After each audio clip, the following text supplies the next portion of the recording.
Donc, on va passer aux délibérations de l'aménagement du territoire. Donc, la délibération 26 qui concerne le terrain qui se trouve juste au sud, là, à côté du parking, au sud, dans le sud, ce côté. Je me suis trompée ici. Donc, le terrain qui est à côté du parking, qui est un foncier donc disponible. On en a déjà parlé.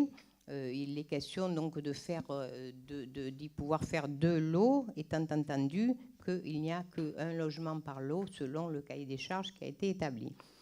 Le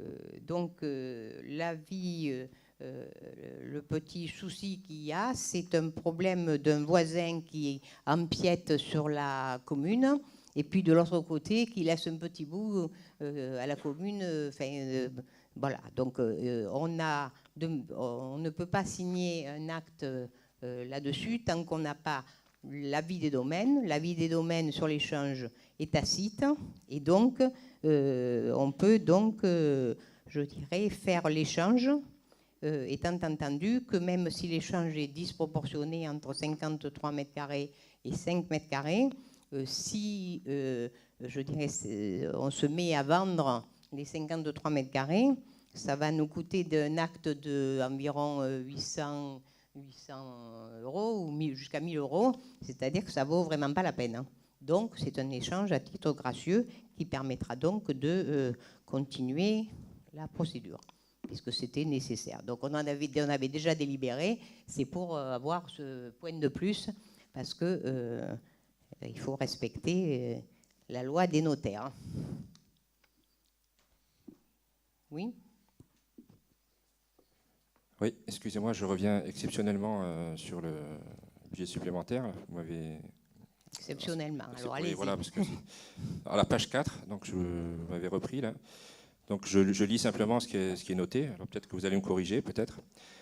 Donc rappelons que la commune a été fortement pénalisée par la notification des pénalités pour carence de logements sociaux qui sont passées de 712 000 euros à 968 000 euros en 2017. Donc c'est bien ça, ce que j'ai dit. Ce sont les taux pleins.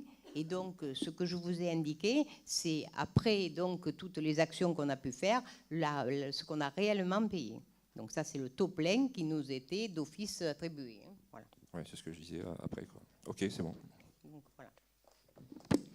Donc là, je crois qu'on n'a pas voté. Donc, voilà, parce que sur le coup, donc, qui est pour la 26, qui est contre, qui s'abstient, adopté. Donc la 27...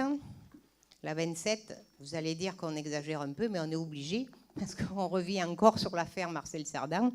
Bon, on avait déjà délibéré donc, sur le principe une première fois, ensuite sur l'échange, mais il reste l'échange avec le diocèse, et où, comme la délibération précédente, il faut qu'on ait une évaluation des coûts, et avant de pouvoir signer quoi que ce soit. Voilà, bon.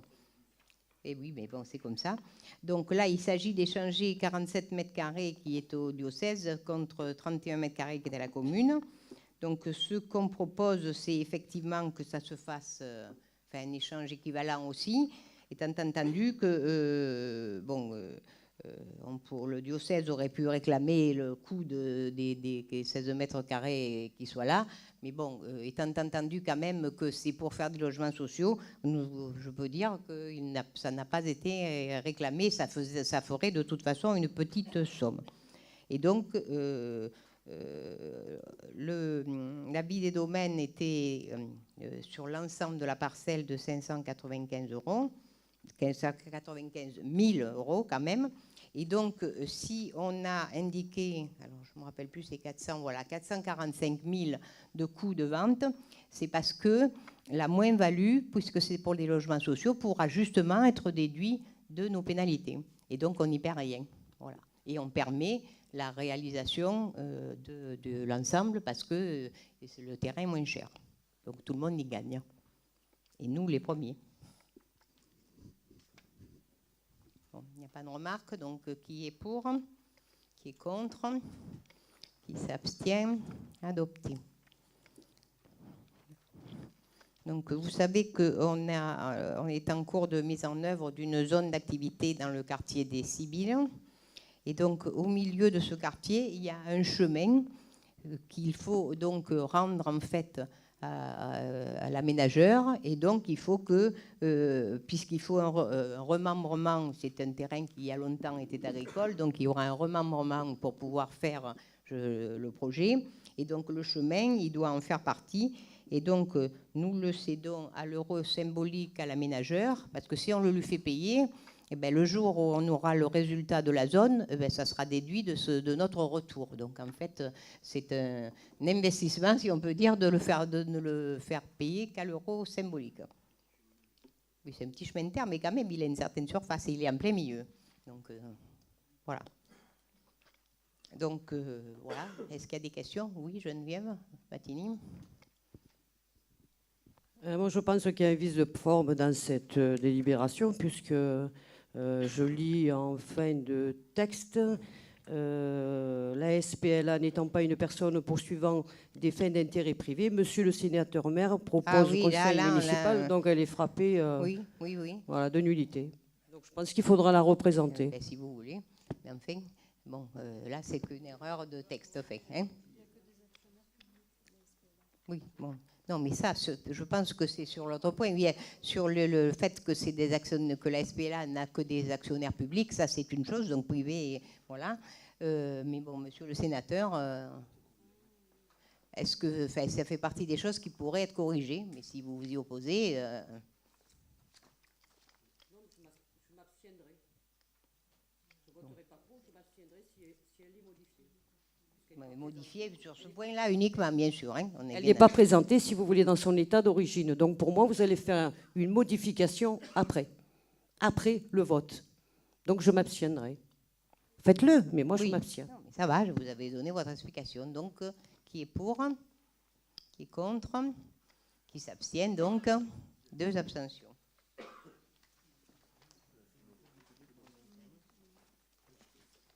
Donc, la délibération 29, c'est donc une intention de désaffectation du domaine public. Alors, j'ai bien dit que c'était une intention, hein, donc c'est ce qu'on présente, puisque la désaffectation ne peut se faire qu'après, je dirais, cette intention et un certain délai, qui sera respecté, bien sûr. Donc, il s'agit donc des terrains de la voilerie pour lesquels on a présenté des éléments de projet en réunion publique il y a, je ne sais plus la date, enfin, disons quelques mois, parce que je crois que c'était avant les vacances, il me semble. Bon.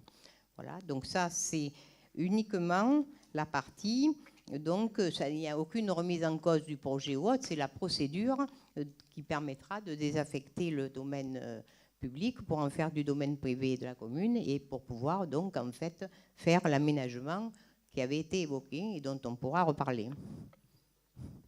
Oui, Geneviève? Alors moi, ma première question sur cette délibération, ce sera quelle est la destination de ces futures constructions? C'est du privé, c'est du social, c'est un bailleur social ou c'est un bailleur constructeur privé? Lors de la réunion publique, c'est un ensemble de constructeurs privés et il avait été dit qu'il n'y aurait pas de logements sociaux. Donc, même pas à 20%.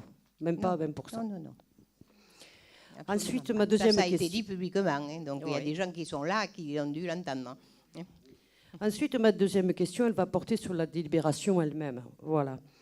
Le document que vous nous avez transmis à l'appui de la demande de désaffectation de ce périmètre, hein, je suis surprise de voir qu'il n'a pas, comme les autres délibérations que l'on a passées juste avant, hein, la 26, la 27, la 32, un tampon, en fin de compte, du géomètre expert.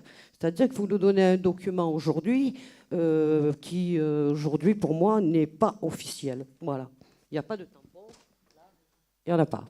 Mais on vous donnera celui qui a le tampon, parce que on a mis celui qui paraissait clair, mais c'est pas suffisant. Ça a été fait. Hein, voilà,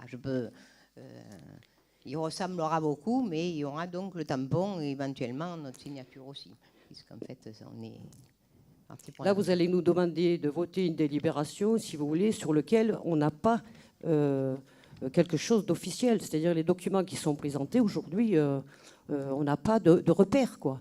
Il n'y a rien d'officiel. D'autant plus, Madame le maire, c'est que je me suis rendue sur le secteur et que je me demande même d'ailleurs si un géomètre est venu, puisqu'il n'y a pas de bornage, il n'y a pas de piquetage.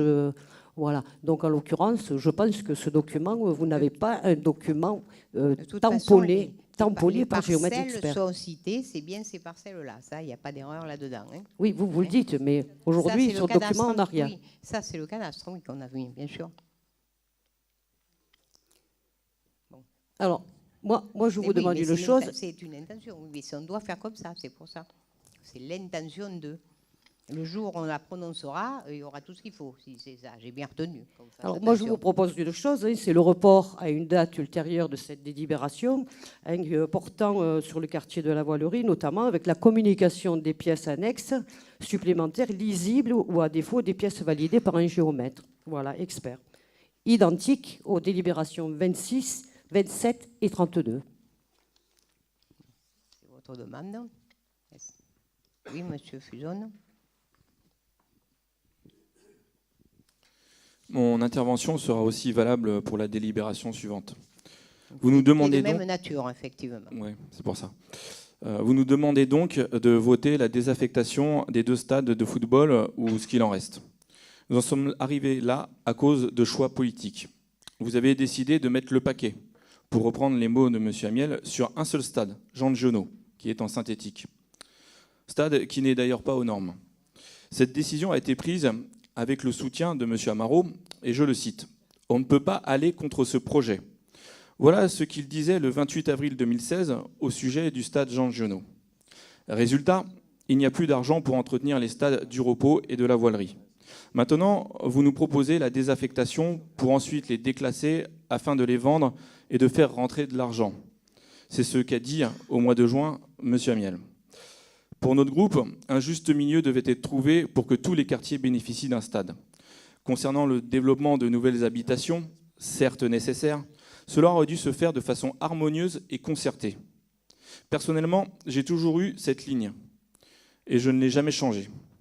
Je finirai par une question. Lors de la présentation du projet en juin 2017, en plus du Fit Park et d'un City Stade, il était question de terrains de paddle et de tennis. Que sont-ils devenus ? Qui vous dit qu'ils ne sont pas là? Je vous ai dit que le projet était exactement celui qui avait été présenté en réunion publique. On n'a rien enlevé. Ça, le City Stade, le Fit Park, tout ça, le paddle, les paddles, voilà. Alors, ça, moi, je lis la requalification des voies, la réalisation d'un Fit Park et d'un City Stade. Voilà, c'est tout. Alors, non. Je suis désolé, je fais que lire. Il y a plusieurs choses.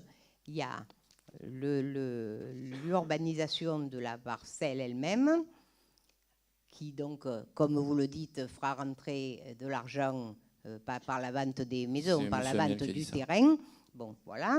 Dans les caisses de la commune, hein, dans nos caisses, voilà, et financeront d'autres projets, et y compris dans celui-là, ce qui se fera autour, y compris aussi, par exemple, le parking qui est prévu à côté de la salle Simone d'Artigue à la Voilerie, et un cheminement piéton de ce parking jusqu'à l'école. Parce qu'aujourd'hui, on se gare là, mais enfin, on se gare dans un endroit qui n'est pas tellement, je dirais, confortable pour des voitures.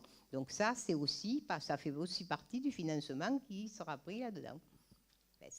Mais par contre, le projet n'a pas changé. Ça, c'est le montage du projet. C'est tout. En tout cas, ça a disparu sur la délibération. Je vous ai expliqué que sur la délibération, ce qu'il y avait qui était justement précisément à faire. Bon. Donc, moi, je mets ça au vote quand même. Et puis, vous faites ce que vous voulez, hein, chacun. Voilà. Donc, parlons de la... Donc, celle où on était, c'était la 29. Voilà, que je ne se trompe pas, puisque vous avez parlé la suivante. Mais bon, la 29, qui est pour? Qui est contre? 5 contre, qui s'abstient, personne. Donc, la suivante concerne, pour la même intention, de désaffectation, le repos, et pour les mêmes buts, mais au repos, je précise, comme à la réunion, ça a été dit à la réunion publique, c'est 4 lots avec un logement par lot seulement. Hein. C'est le même système, si on peut dire. Et donc, au jour d'aujourd'hui, on en est exactement au même point. Je précise que aussi au repos, si c'est, là je pense que c'est dit, l'espace vert, l'aire de jeu, la place publique, etc. Ça, c'était les équipements qui ont été discutés avec le chemin qui a été demandé d'être restitué derrière l'aire de jeu. Tout ça, aujourd'hui, ça n'a pas bougé.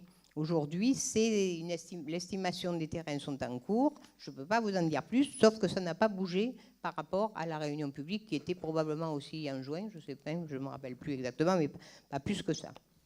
Donc c'est exactement la même chose.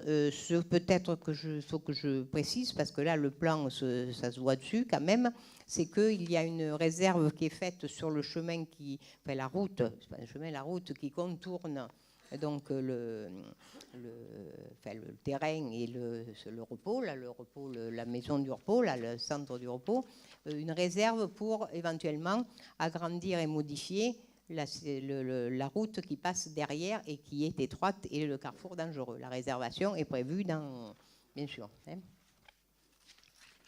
Voilà. Donc je mets aux voix, parce que les commentaires ont été faits de manière anticipée. Ah, pardon. Quand j'ai mes lunettes, je vois mieux de près que de loin. Alors, du coup, il faut lever le doigt plus haut. Voilà. Vous voyez, Madame le maire, là aussi, c'est le même problème, parce que vous citez aussi le cabinet Rollin, oui, comme dans l'autre délibération. Et en fin de compte, là, je veux dire, on n'a même pas... vous avez fait un bornage, vous n'avez pas fait de bornage, vous n'avez rien fait. Mais vous citez le cabinet Rollin. Et parce que c'est lui qui a fait la première étude, hein, oui. Oui, mais on n'a pas de document aujourd'hui officiel qui puisse nous permettre de voter pour cette délibération. Donc je vous demande de la reporter à une date ultérieure et qu'on ait les documents officiels. À ce moment-là, on pourra prendre une décision en âme et conscience. Donc de toute façon, je répète que pour ces délibérations, ce sont une intention de désaffectation. Pendant ce temps-là, l'ensemble du dossier se construit. Donc, vous aurez tout ce qu'il faut quand on va désaffecter. Mais vous avez fait un bornage ou pas, là? Parce que vous avez une découpe de plan. Mais ça, c'est pas le plan de bornage, ça se voit bien, c'est le plan de découpage du projet, de montrer comment est le projet. Hein, voilà, c'est tout. Bon, quand on en passera à la phase suivante... Vous citez le cabinet géomètre Rollin, donc il n'est pas du tout intervenu. Donc, il doit être en train. Oui, il a fait le plan de division, effectivement. Nadia me le fait remarquer, c'est-à-dire que ça, c'est le plan de division proposé aujourd'hui, c'est pas divisé comme ça. Ils ont fait que la division pour montrer qu'on pouvait faire 4 lots suffisamment confortables pour ne pas empiler les gens, quoi. C'est tout. Donc, quand on va prononcer la délibération de désaffectation, vous aurez l'ensemble des documents puisque ça sera nécessaire. Non mais Monique, vous mettez le plan de division établi par le cabinet Rollin détachant le domaine public communal 5 parcelles. Il est où ce plan qu'a fait le cabinet Rollin? Ça, c'est le plan, mais ce n'est pas un plan du géomètre, c'est un plan de division. C'est ce qui nous manque. C'est ce qui nous manque. Il vous manque. Pour voter cette délibération. Ça n'est pas nécessaire aujourd'hui. Quand on va désaffecter réellement, on touche au terrain, donc il faut qu'il soit complètement, je dirais, précisé. Donc, c'est la phase, vous êtes une phase en avant. En fait, l'intention de désaffecter, c'est seulement dire, attention, on va désaffecter. Et donc, c'est ça que ça veut dire, tout simplement. L'ensemble du domaine. Voilà. Okay. Oui, mais c'était pour montrer ce qu'il y avait. On n'aurait pas dû mettre les plans, certes, mais c'est pour montrer où c'était. Bon, alors moi, je mets au vote. Qui est pour, qui est contre, donc 5, qui s'abstient, il n'y en a pas. Alors ça, c'est une autre histoire, c'est l'histoire du terrain du SDIS, le terrain du SDIS donc qui est là, si on peut faire juste au rond-point. À l'origine, c'est un terrain qui avait été cédé au SDIS dans le cadre de la construction du centre des pompiers que nous avons et qui n'a pas été utilisé pour différentes raisons qui liées au SDIS. Hein? Quoi? J'en ai oublié une? Alors. Voilà, donc ça c'est aussi une autre affaire, si on peut dire. Donc je reviens à 31, excusez-moi.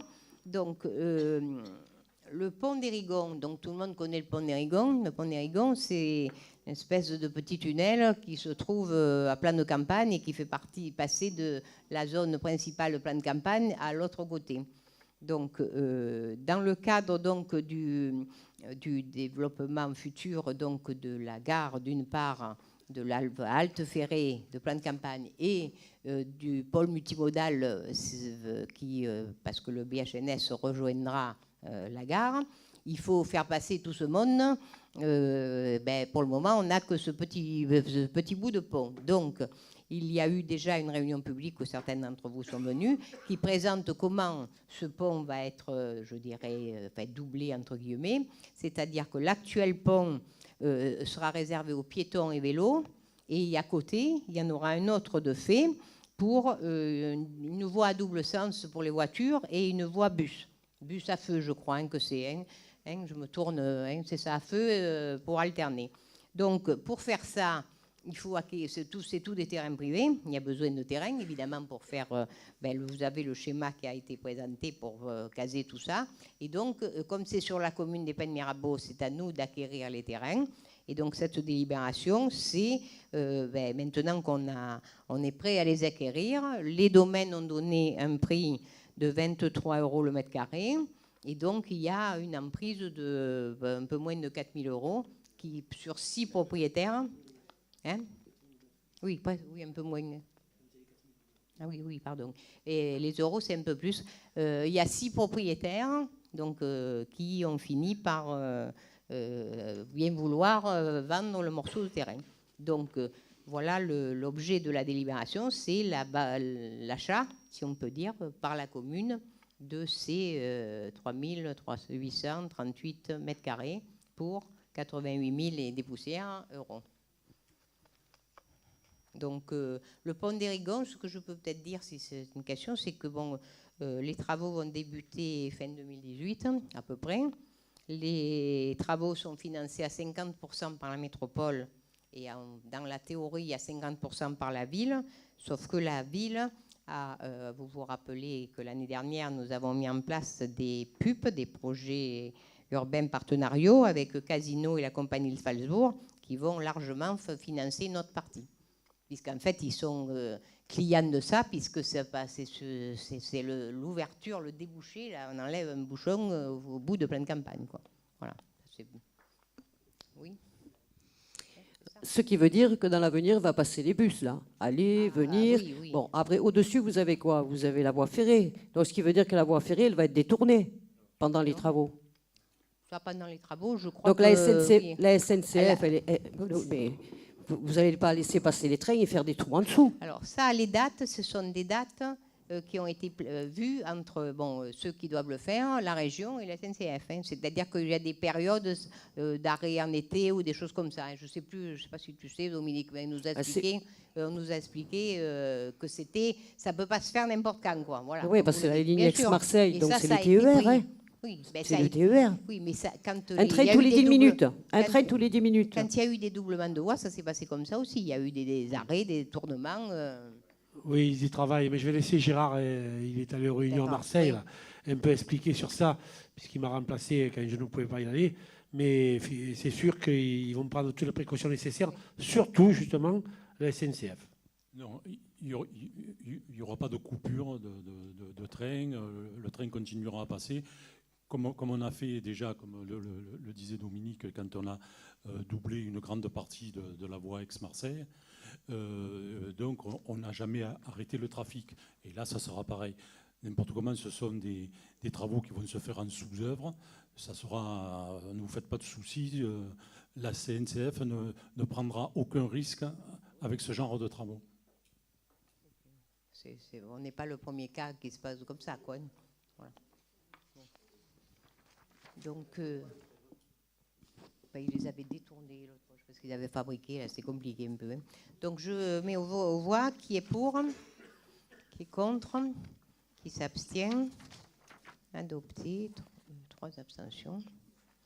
Donc, j'en reviens aux 10. Donc, cette fois-ci, je suis en phase. Ce terrain donc, qui avait été avec le reste du terrain où le SDIS a installé la caserne, cédé par la commune au département, en fait, puisque c'était au département et au SDIS lui-même, n'a pas été utilisé dans le cadre du développement du centre de secours. Et donc, le SDIS, je dirais, nous le rétrocède à l'euro symbolique comme on l'avait donné, bien sûr. Voilà. Donc, c'est donc ce qui touche le rond-point dit de Verdun. Hein, voilà. Donc on a le SDIS a délibéré pour ça, et donc on a été informé parce que, on avait demandé évidemment qu'est-ce qu'on faisait de ce truc-là, et voilà, c'est tout. Alors, et on va en faire quoi? Alors ça, pour le moment, je ne sais pas ce qu'on va en faire. Ce que je peux dire, c'est que c'est un terrain qui est en zone urbaine, qui fait environ 10 000 m², mais qui est très compliqué du point de vue relief. C'est un peu, voilà, il y a des bancals, mais pas bien réguliers. Donc, pour le moment, il faut réfléchir au projet. Enfin, de toute façon, il est rentré dans notre escarcelle, quoi. Hein? Donc, qui est pour? Qui est contre? Qui s'abstient? Ça va, je te l'ai dit pas à chaque fois, mais excusez-moi, c'est bon. Oui, parce que avec mes lunettes, il faut que je prenne mes doubles voyez moins. Bon, donc il y a 3 délibérations de dénomination de voies. Vous savez que c'est une grande activité et que nous sommes contraints de le faire partout où c'est nécessaire, en particulier par les services de la Poste, tout simplement. Voilà. Donc ici, il s'agit de la 33 de la dénomination de 2 voies qui sont dans le domaine du plateau de Ronde.